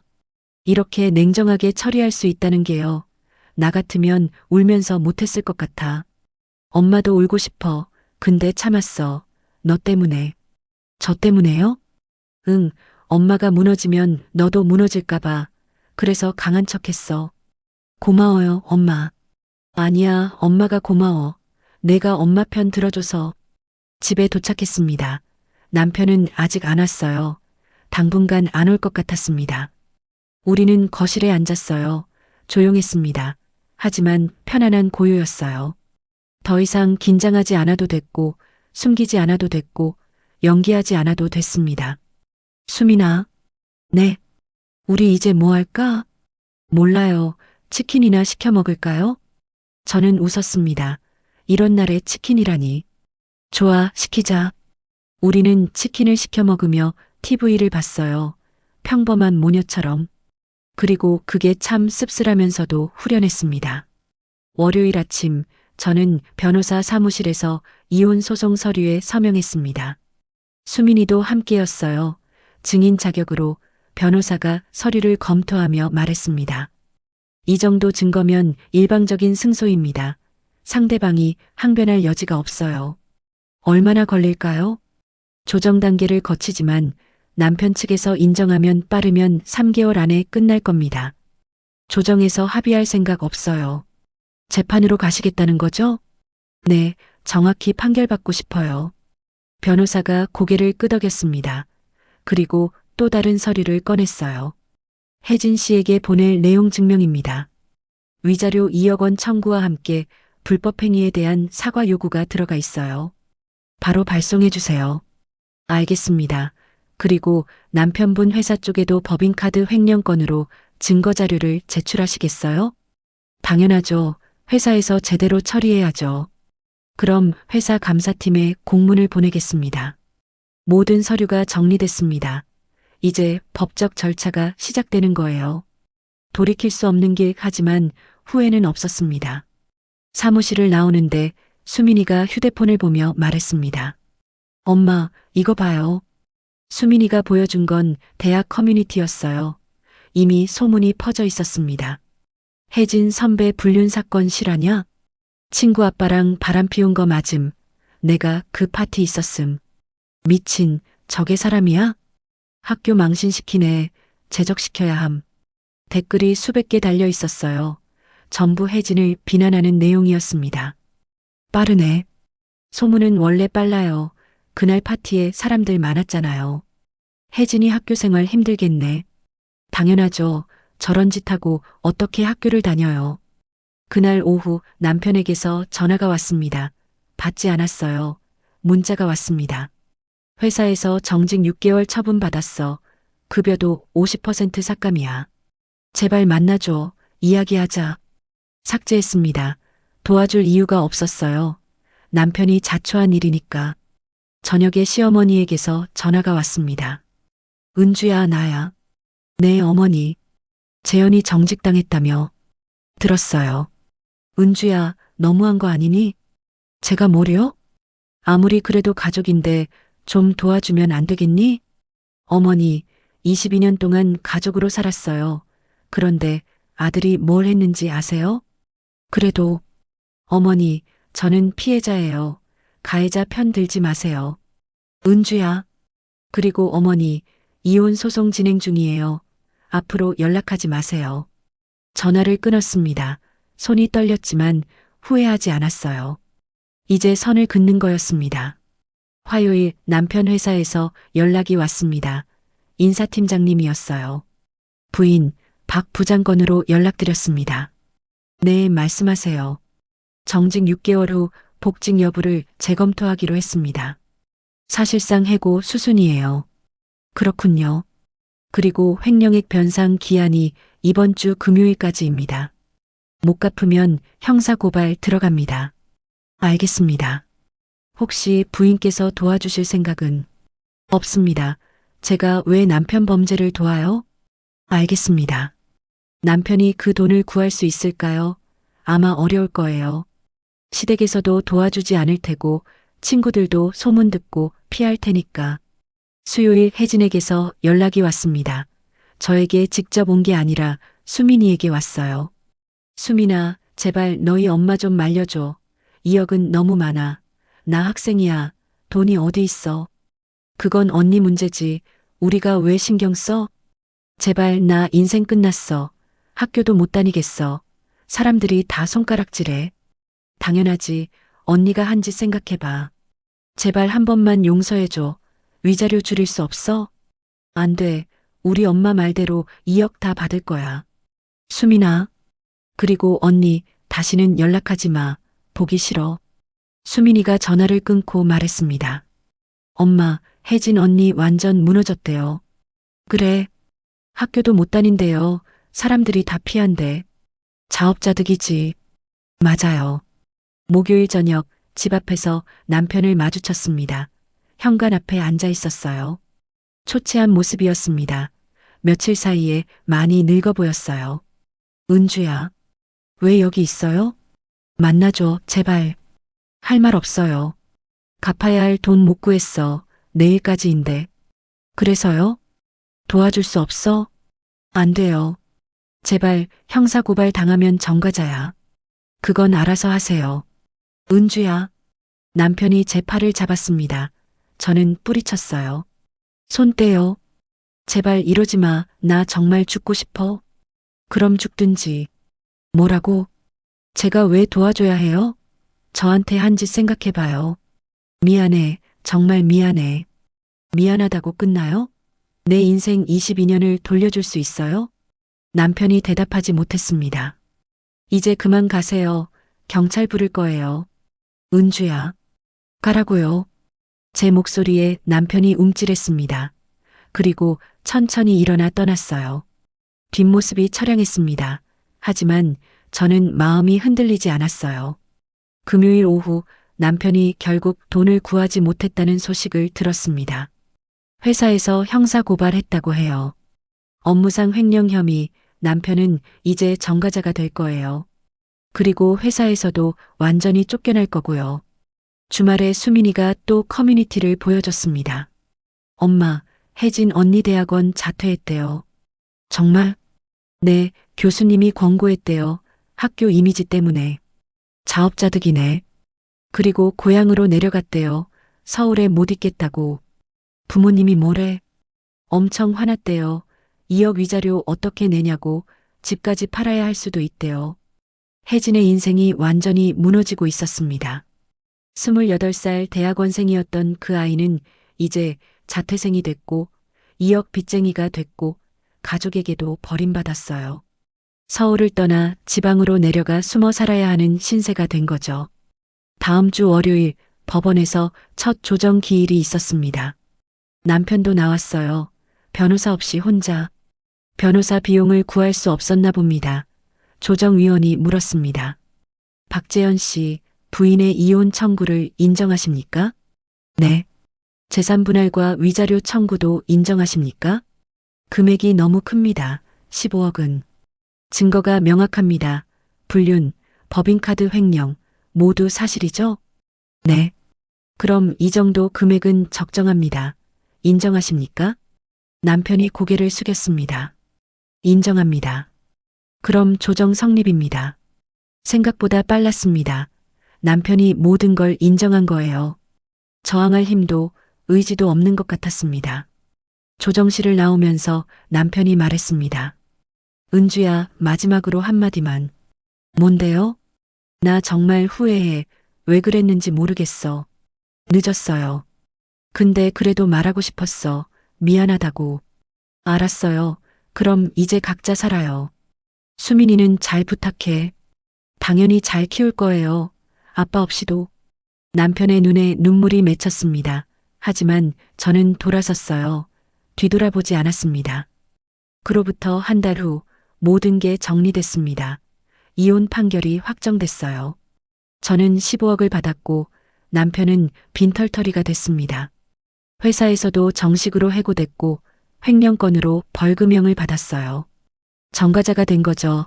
혜진도 위자료 2억을 내야 했습니다. 부모님이 집을 담보로 대출받아서 겨우 냈다고 해요. 그리고 가족들에게서 완전히 단절됐대요. 아버지가 인연을 끊었다고. 혜진은 지방 소도시에서 편의점 아르바이트를 하며 빚을 갚고 있다고 들었습니다. 어느 날 친구 소영이가 제게 전화를 했어요. 은주야, 너 이전 남편 봤어. 어디서? 강남역 지하에서 전단지 돌리더라. 전단지? 응, 대출 광고 완전 초췌하더라. 부장이었던 남편이 이제 지하철역에서 전단지를 돌리고 있었습니다. 50대 중반에 정과자가 되어갈 곳이 없었던 거죠. 어떤 회사도 받아주지 않았을 거예요. 딱하긴 한데 자업자득이지 뭐. 근데 은주야, 너는 어떻게 지내? 나 잘 지내. 정말? 응, 수민이랑 새 아파트로 이사했어. 작지만 우리 둘이 살기 딱 좋아. 일은? 도서관 일 계속하고 있어. 그리고 요리 클래스 시작했어. 요리 클래스? 응, 평생 하고 싶었던 거였거든. 이제 여유가 생겨서. 대단하다. 진짜 잘 사는구나. 응, 행복해. 정말이었어요. 저는 행복했습니다. 남편 없이, 거짓말 없이, 배신 없이 사는 삶이 이렇게 편할 줄 몰랐어요. 그날 저녁 집에서 수민이와 저녁을 먹으며 이야기했습니다. 엄마, 아빠 요즘 어떻게 지내는지 알아요? 응, 들었어. 안 불쌍해요? 불쌍하긴 한데 어쩔 수 없지. 본인이 한 짓인데. 저도 그래요. 처음에는 아빠가 불쌍했는데 지금은 당연한 것 같아요. 수민아, 넌 아빠 만나고 싶어? 아니요, 만나고 싶지 않아요. 나중에라도 만나고 싶으면 말해. 나중에 생각해 볼게요. 우리는 밥을 먹고 설거지를 함께 했어요. TV를 보고 수민이가 과제하는 걸 옆에서 지켜보고 평범한 일상이었지만 너무 소중했습니다. 그날 밤 잠들기 전 저는 창밖을 바라봤어요.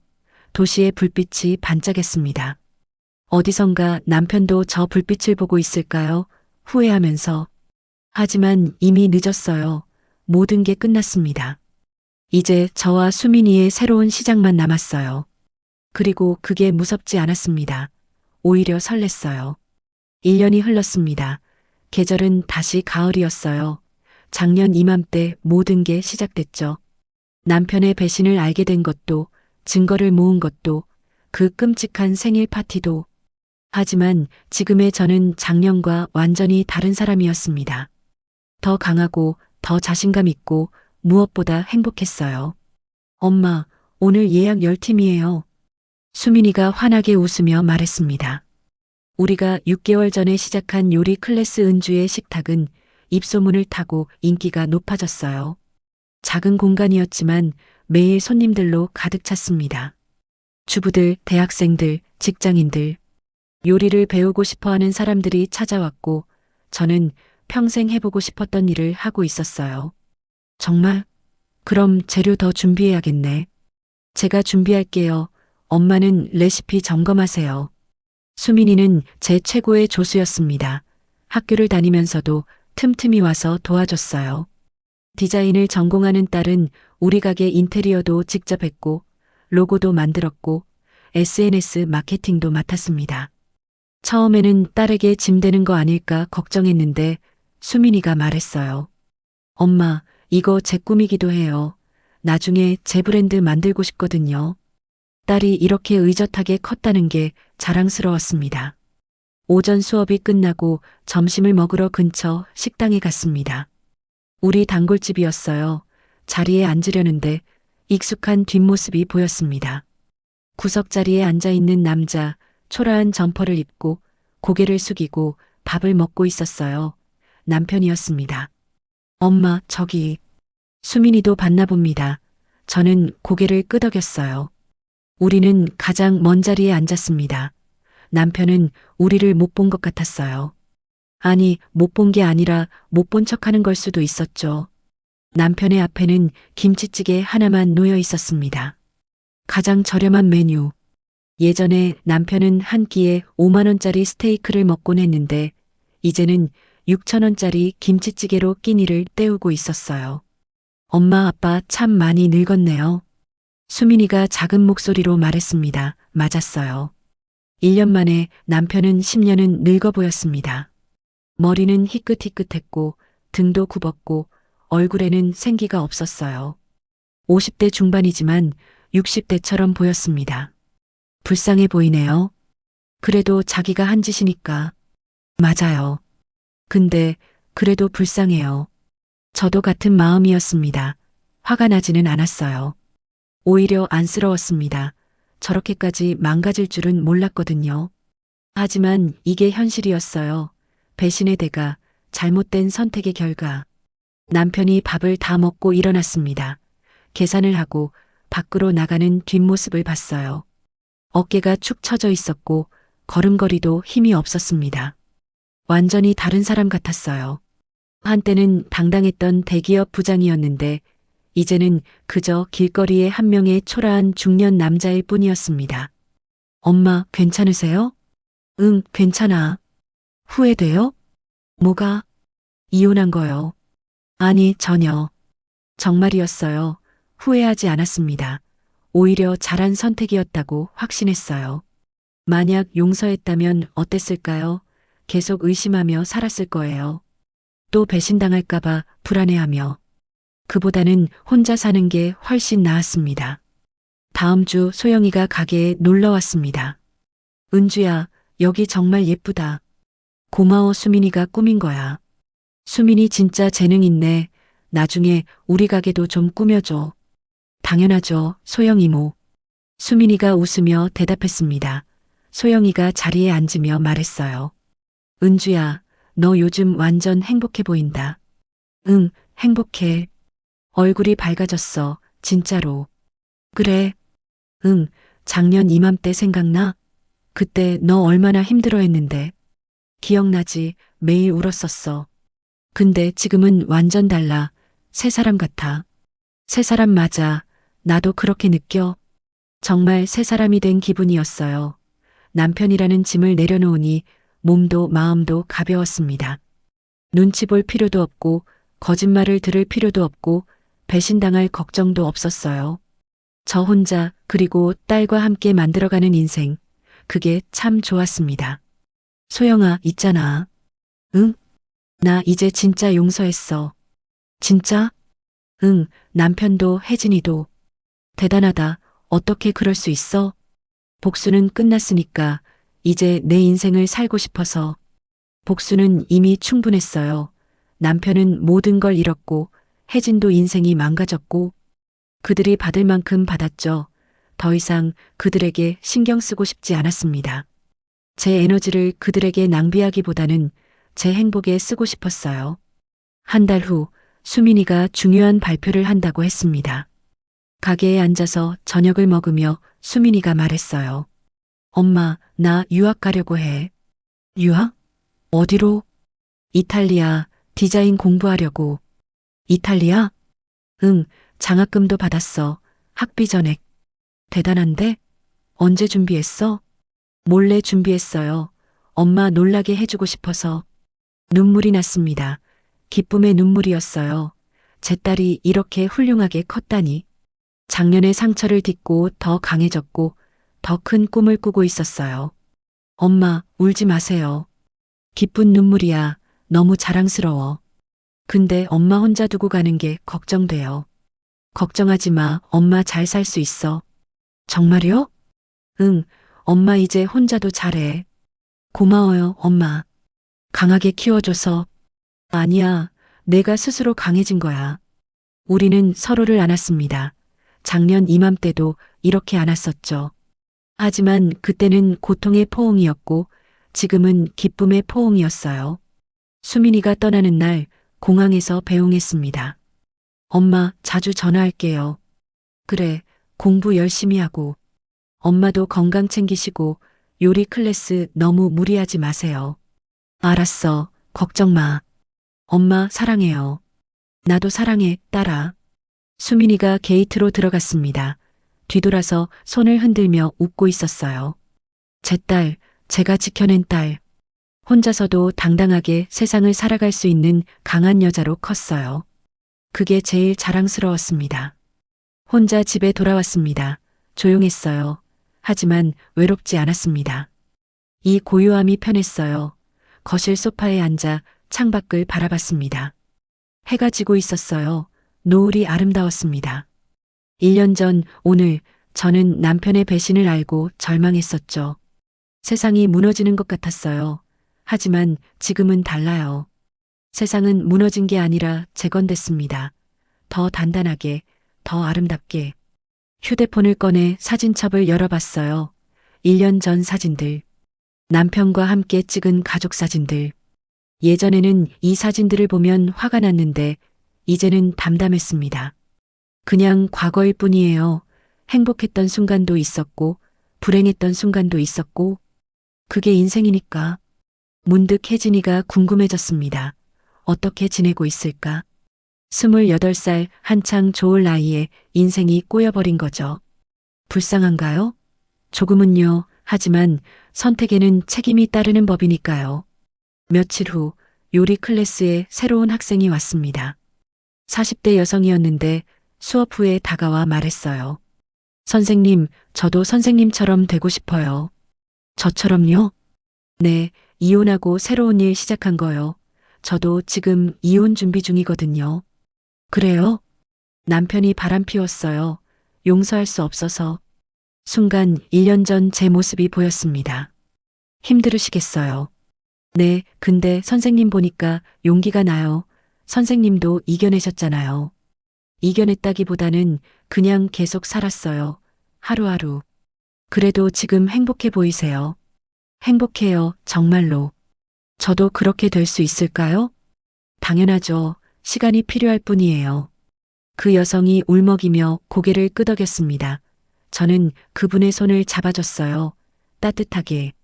1년 전 저에게 누군가 이렇게 해줬으면 좋았을 텐데. 하지만 이제 제가 그 누군가가 될 수 있었어요. 같은 아픔을 겪은 사람으로서. 그날 밤 잠들기 전에 일기를 썼습니다. 1년 만에 처음 쓰는 일기였어요. 오늘로 정확히 1년이 됐다. 내 인생이 바뀐 날로부터.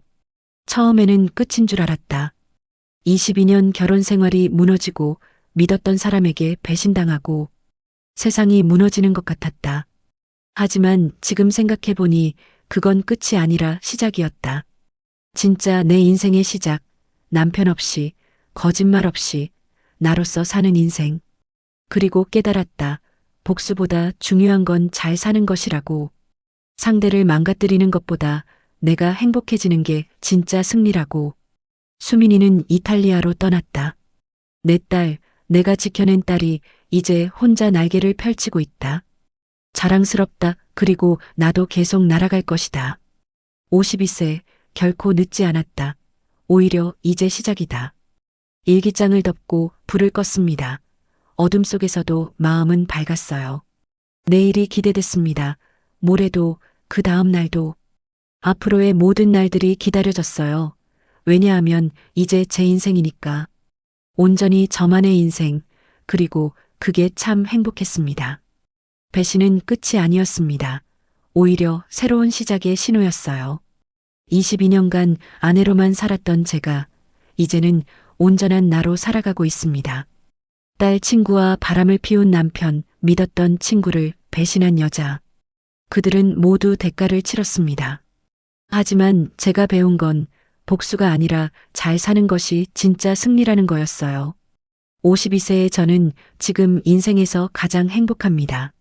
나이는 숫자일 뿐 언제든 다시 시작할 수 있습니다. 여러분도 힘내세요. 당신의 인생은 아직 끝나지 않았습니다. 이 이야기가 여러분께 작은 위로와 용기가 되었다면 좋아요와 구독 부탁드립니다. 그리고 댓글로 여러분의 이야기도 들려주세요. 저는 언제나 여러분 편입니다. 다음 이야기에서 또 만나요. 감사합니다.